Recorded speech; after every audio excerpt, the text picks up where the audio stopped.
சொல்லி இதுவரைக்கும் யாரும் அதை செய்யல.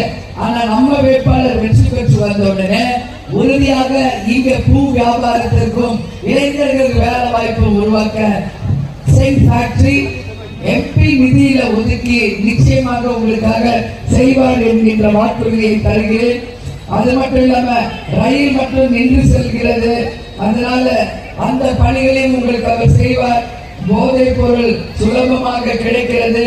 கோட்டக்கரை அரசு மருத்துவக் கல்லூரி தரம் உயர்த்தி தரப்படும் என்கின்ற எல்லா வாக்குறுதிகளையுமே இந்த நேரத்தில் வேட்பாளர் சார்பாக நான் இந்த நேரத்தில் தெரிவிக்கிறேன்.